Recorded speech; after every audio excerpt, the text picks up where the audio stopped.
J'ai demandé à ChatGPT quelles étaient les 5 étapes à suivre pour pouvoir lancer ma formation digitale. Et ChatGPT s'est trompé. Si j'avais suivi ses conseils, ma formation digitale n'aurait jamais marché. Tout de suite, je vous dis quelle étape essentielle il a oubliée. Ou elle, peut-être. Dans cette vidéo, on va voir quelle étape ChatGPT a oubliée et que vous ne devez surtout pas vous oublier si vous voulez créer une formation digitale à succès. Je m'appelle Marion Joda et en 2018, j'ai créé ma propre formation digitale que j'ai vendue sur les 5 continents. Pendant 4 ans ensuite, j'ai accompagné un portefeuille client d'1,5 million d'euros annuels pour le compte de 360 Learning, la plus grosse scale-up française dans le monde de la formation digitale. Si vous êtes coach, formateur ou expert et que vous voulez vivre confortablement de votre expertise sans vous tuer à la tâche, je vous propose de cliquer sur le lien en dessous de cette vidéo pour retrouver ma formation vidéo gratuite qui s'appelle Le meilleur business model pour nous, les coachs et formateurs, en 2025. En vous inscrivant, vous recevrez également des informations exclusives que je ne partage qu'avec mes abonnés. C'est parti, on y va. Pour rappel, cette vidéo est la 3e vidéo de ma mini-série sur l'IA et le coaching et comment appréhender cette nouvelle technologie pour accroître notre productivité en tant que coach et que formateur, mais également à quoi faire attention. Quand j'ai donc demandé à ChatGPT quelles étaient les étapes essentielles pour pouvoir créer ma formation digitale, il m'a dit la chose suivante. La première chose, il m'a dit identifie une idée qui correspond à un besoin de tes clients. Très bien.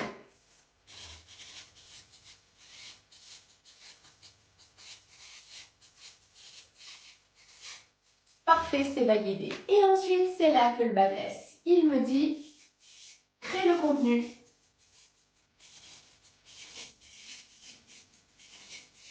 Choisis ta plateforme de diffusion.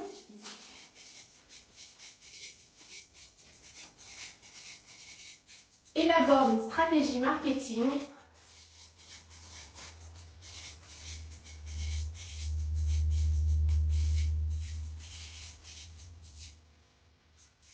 Et recueille les retours. L'IA, c'est des retours de tes clients, sous-entendu. Si j'avais fait ça, ma formation digitale, en 2018 comme en 2024, elle n'aurait jamais marché. Pourquoi? ChatGPT a oublié une étape qui est essentielle dans le process de création. D'ailleurs, c'est une étape que 99% des créateurs de formation et de coaching digital ne font pas et oublient, c'est le fait de créer un bêta test. Qu'est-ce que ça veut dire? Ça veut dire qu'à nous, on nous enseigne, et la preuve, c'est que même un ChatGPT, quand on lui demande qu'il agrège toutes les informations qu'on trouve en ligne, c'est ce qu'il nous dit. Il ne pense pas au test. Ça veut dire qu'il nous dit, passe directement de l'idée à la conception. Sauf que ici, on a une étape cruciale qui devrait se poser et qui est donc ce qu'on appelle le bêta test. Qu'est-ce que c'est que le bêta test? C'est un terme anglophone qui est utilisé beaucoup dans l'univers des logiciels et du SaaS pour parler de tests des nouvelles fonctionnalités qu'on va pouvoir retrouver sur une plateforme ou sur un logiciel. Et en fait, ce concept de bêta test, on peut l'étendre à la création d'une formation digitale, d'un programme de coaching digital.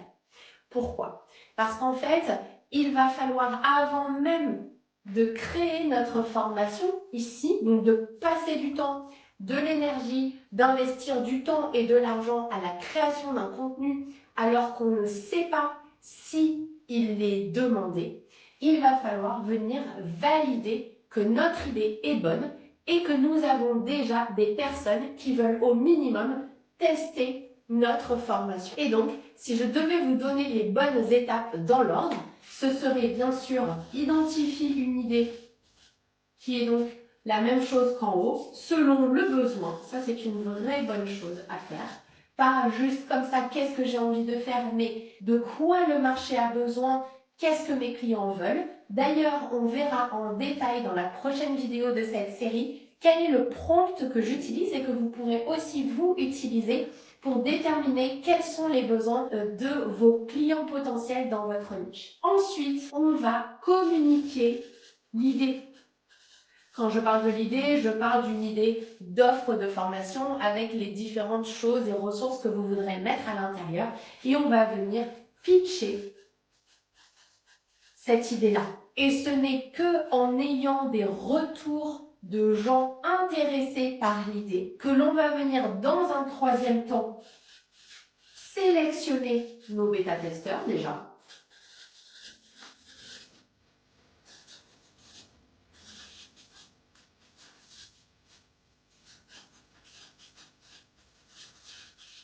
Et qu'ensuite, on va commencer à créer le contenu.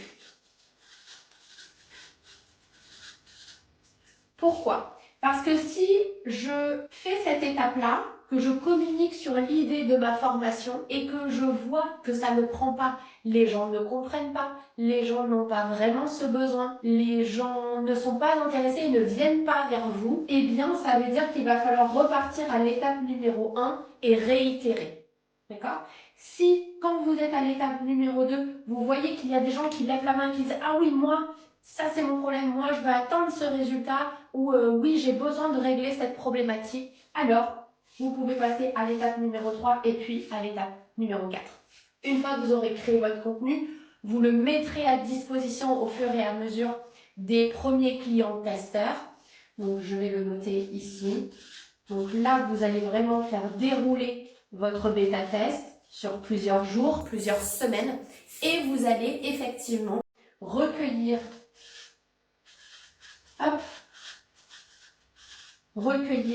les retours de vos bêta-testeurs, mais également leurs témoignages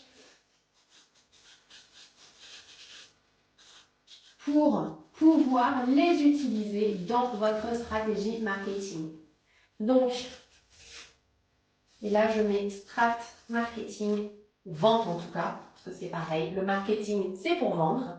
Et donc vous voyez que les étapes que vous devez respecter pour arriver à créer une formation digitale que les gens veulent acheter et pour lequel ils ont envie d'investir ne sont pas du tout les mêmes que ce que ChatGPT vous a donné ou qu'une autre IA vous donnera. Je vous en supplie, suivez ce blueprint, en tout cas suivez cette feuille de route-là si vous voulez lancer votre programme de formation ou de coaching en ligne et vous verrez que vous me remercierez. Alors, sur ce coup-là, on peut bien voir que ChatGPT m'a clairement déçu et surtout qu'il ne faut pas que vous suiviez ses conseils.